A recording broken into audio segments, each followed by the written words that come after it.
12 बलुतेदार महासंघ महाराष्ट्र राज्य उत्तर महाराष्ट्र विभागीय बैठक संपन्न।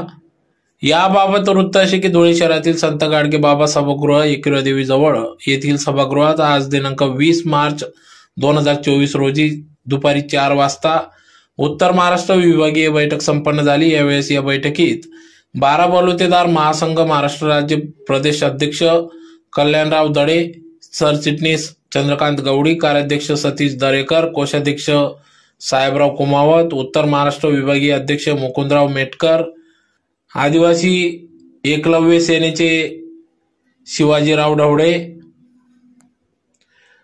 उत्तर महाराष्ट्र विभागीय कार्याध्यक्ष एकनाथराव बोरसे, प्रवक्ता किसनराव जोरवेकर, राज्य सचिव दामोदर बिडवे, सतीश कसबे, राज्य उपाध्यक्ष भगवान श्रीराम मंदिल, प्रतापराव गोराव, धनंजय सिंगाडे, राज्य सचिव किशोर सुरेंशी, राज्य सदस्य राजेंद्र बागुल, शंकरराव चुरागले, साहेबराव पोपड, घट पुरागले, ईश्वर मोरे, डीएन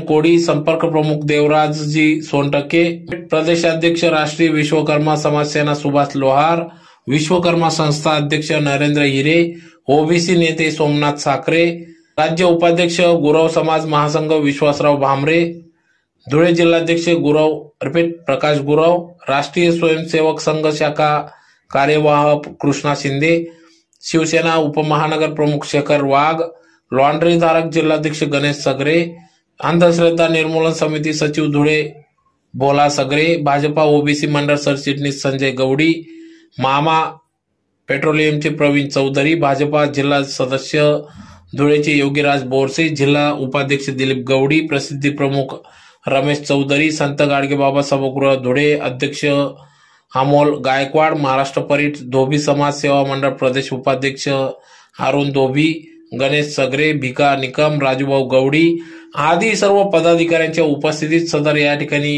ही बैठक संपन्न झाली। तर यावेळेस एल्गार पक्षाची घोषणा येत्या दिवसात मुंबई येथे जाहीर करण्यात येणार असल्याचे यावेळेस दडे यांनी सांगितले। तर यावेळेस नवनियुक्त पदाधिकाऱ्यांच्या नियुक्तीपत्रे देऊन त्यांचा सन्मान सत्कार करण्यात आला।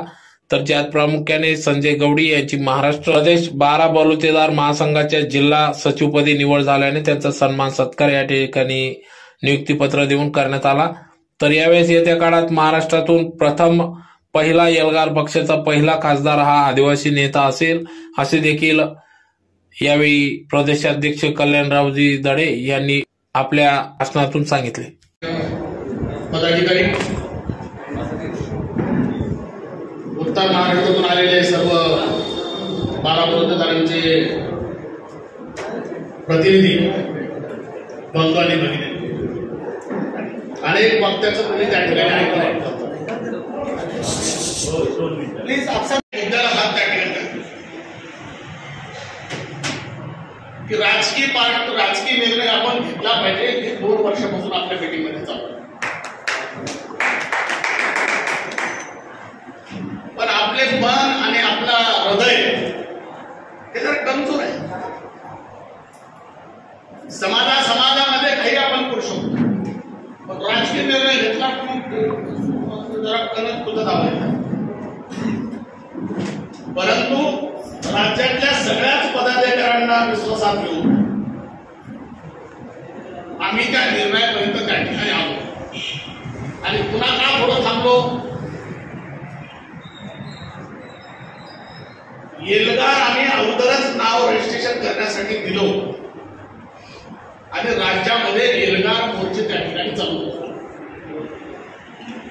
आणि तुम्हाला का सांगण्यात आलं नाही, जर एल्गार नावाची पार्टी आम्ही सगळे काढतो म्हणल्यानंतर तिला घोडा घालण्याचं काम महाराष्ट्रात मोठ्या प्रमाणात चालू आहे। पण तुम्हाला विश्वास देतो आणि हा काही निर्णय फक्त 12 बलुतेदारांना घेतला असं नाही, 12 बलुतेदारांना पहिल्यांदा विश्वासात घेतलं। ओबीसीतले मुस्लिम ओबीसी आहे, अन्सारी समाजाचे, अनेक शीख समाजाचे आहे, त्या सगळ्याच महाराष्ट्रातल्या कार्यकर्त्यांना आपण विश्वासात घेतलं। आदिवासींचे नेते आदरणीय ढवळे साहेब यांचे मोठं प्रश्न या महाराष्ट्रामध्ये बऱ्यापैकी आहे। मला सांगायला आवडेल की मतदारसंघामध्ये 4.5 लाख मतदार हे त्यांच्या समाजाचे. किती? 4.5 लाख. मग आदिवासी संघटनेला विश्वासात घेतलं. अनेक आंबेडकरी चळवळीच्या संघटना आहेत, त्या सगळ्या संघटनेला आपण विश्वासात घेतलं. ओबीसीतल्या ज्या काही आपल्याबरोबर येणाऱ्या संघटना आहेत तेही खूप उपेक्षित आहेत. त्यांना सोबत घेऊन त्यांच्यासोबत आपण अनेक वेळा चर्चा त्या ठिकाणी केली. भटके मुक्त आपले बंजारा समाज असतील आणि अनेक समाज त्या ठिकाणी असतील, गोंधळी असतील, असे जे काही उपेक्षित समाज आहेत त्यांना त्यांच्या नावाला म्हणजे त्यांच्या समाजाला चेहरा नाही. तुम्ही तरी आज मागण्या मांडू लागले, त्यांच्या काय मागण्या त्यांनाच कळत. कारण आज प्रत्येक समाजामध्ये आपला चेहरा निर्माण झाला आणि म्हणून एक उदासीनता सामाजिक याच्यामध्ये महाराष्ट्रात आम्ही प्रत्येक समाजाच्या चेहऱ्यावरती त्या ठिकाणी बघू लागतो. आणि मला कोणीतरी नगरसेवक करेल का, मला पंचायत समितीच्या सभागृहामध्ये कोणी पाठवेल का? मी पुढचं तर बोलत नाही, तुम्ही आमदार खासदार बोलू शकत नाही, पण ही भावना आम्ही सगळ्यांनी लक्षात या महाराष्ट्रामध्ये घेतली. आणि ह्या सगळ्या गोष्टीला उत्तेजन कोणी दिलं तर हे साखर साहेब. कोणाची पाहुणे माहिती तुम्हाला? शिवराज पाटील चाकूर माहित तुम्हाला? त्यांचे पाहुणे काय? तुम्ही काळजी करू नका. तुम्हाला चिंता वाटते असेल राजकीय पार्टी झाली असं कसं झालं तसं कसं झालं, तुम्हाला काही करायची नाही. तुम्हाला त्या सभागृहामध्ये नेण्याची तयारी आम्ही सुरू केली आहे. मग त्या सभागृहामध्ये मुंबईच्या विधानसभेच्या सभागृहामध्ये नेण्याची तयारी दादा आपण सुरू केली.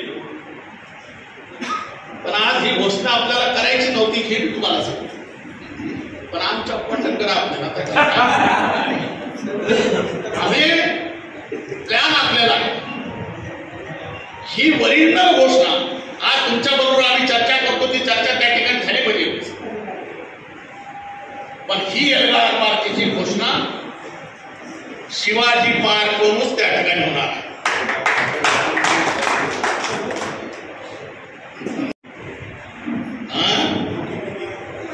लोक आपलेच सगळे डोके महाराष्ट्राच्या या राजकारणांना कळू द्या. एक मिनिट कळू द्या. आणि हे खरंय तुम्ही जे बोललेत ना, फक्त आता लोकांना माहिती तरी झालं. पण हे माणसाला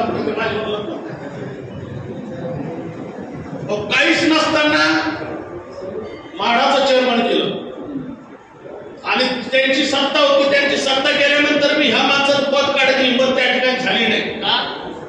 याला काढलं तर हाकून पडतो, बरोबर. पण आम्ही एक काम केलं, त्यांनी काढले पण तिकून काढून आम्ही त्यांना इकडे आणलं.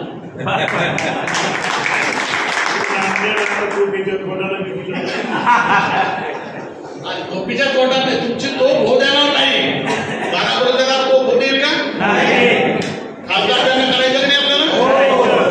पहिला खासदार एल्गार पार्टीचा हा आदिवासीचा झाला पाहिजे ही आमची शपथ. अनेक आम्ही मतदान करणार ना. कुठलं मामा निवडून आले पाहिजे, भाऊ निवडून आले पाहिजे, तात्या आमच्या जवळचे जे आणि भाऊ माझ्या दुकानावर आले होते, दादा माझ्या घरापासूनच गेले होते. हीच भावना ना आपल्याला. वरील दल या महाराष्ट्रात कुठली पार्टी राहील आणि ती ही एका विचाराची राहील ती एल्गार पार्टी असेल.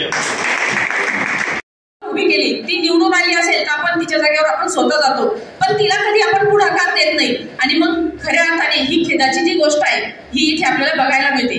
जरी आज दिग्गज लोक इथे मंचावर बसेल असतील, पण मी त्यांच्या समोर एक छोटासा विषय सांगते. घरी गेले ते दिग्गज आहे हे आपण तुम्ही मी ऐकल्यानंतर आपल्याला कळतं की ते काय एक एक व्यक्ती काय तोफ आहे असं. पण घरी गेल्यानंतर सहज त्यांना विशेष म्हणते, हो शांत बसा, तुम्हाला काय कळतं? म्हणजे तिथेच काय होतं माहिती का, विषय ते ऍक्च्युली ते प्रेमाने ऐकून घेतात, समजतं त्यांना सगळं, पण त्या सहज ज्या वेळेला ही भाषा बोलून जातात त्यावेळेला ते देखील तो विषय प्रेमाने स्वीकारतात. आणि म्हणून मी तुम्हाला आज एक विनंती करेल की जर एक महिलेने ठरवलं तर ती खऱ्या अर्थाने काहीही करू शकते, काहीही. ती म्हणजे अशी एक जगत जननी आहे, तिने ठरवलं तर ती संधीचं सोनंही करू शकते आणि मातीही करू शकते. तसं ती घराला स्वर्गही करू शकते आणि नरकही करू शकते. इतकी प्रचंड ताकद त्या महिलेमध्ये आहे.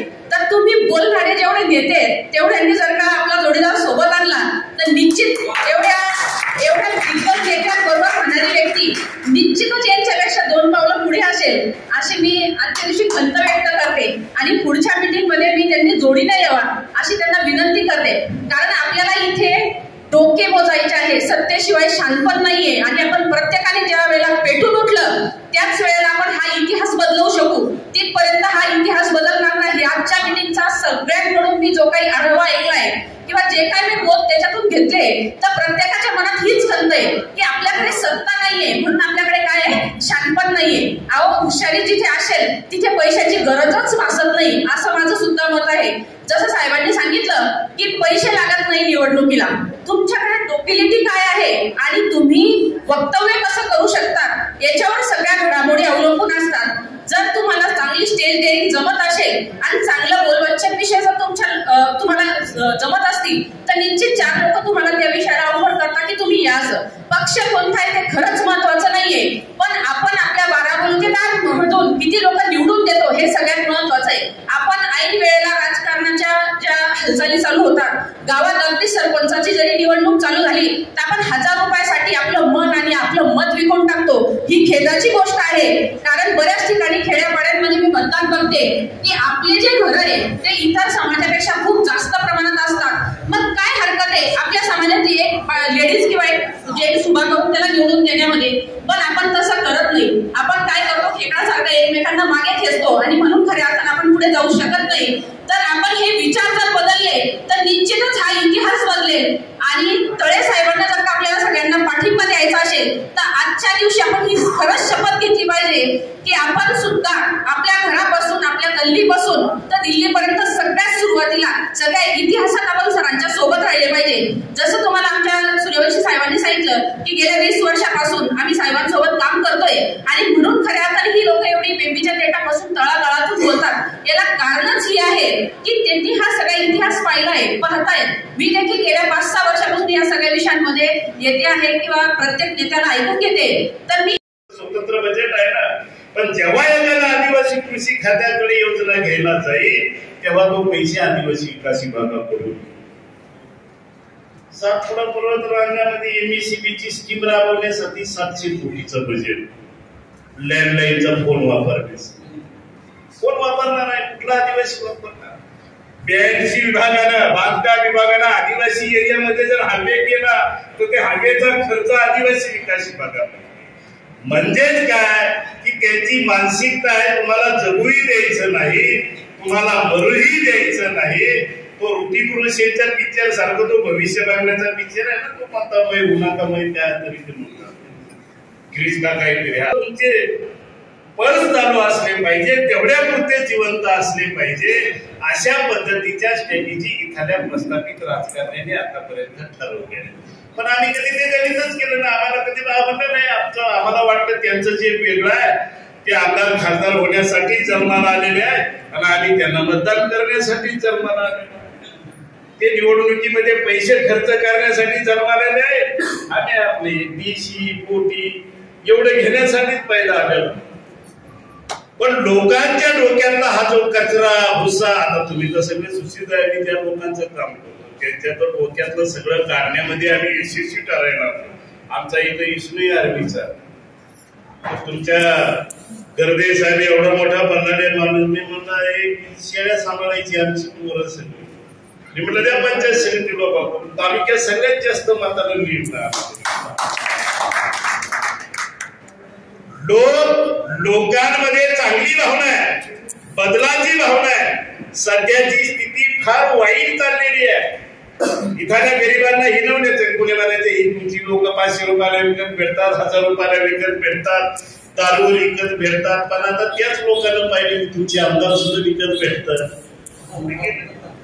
खासदार सुद्धा विकत भेटतात, फक्त भाव कमी जास्त आहे पण विक्री सगळ्याच होत आहे. अशा या परिस्थितीमध्ये गरीबातल्या गरीब माणसाला म्हणजे वाड्याभोवती गडीभोवती बंगल्याभोवती फिरणारं जे राजकारण आहे ते गरिबांच्या झोपडीभोवती सुद्धा फिरवण्याची स्थिती तुम्हाला आम्हाला एकीला निर्माण करावं लागणार आहे, तेव्हाच त्यांना प्रतिष्ठा मिळणार आहे. नसता ह्या गच्चाळ राजकारणामध्ये आमचं स्थान काय असणार आहे याच्या व्यतिरिक्त मी तुम्हाला काही सांगण्याची अधिक आवश्यकता नाही.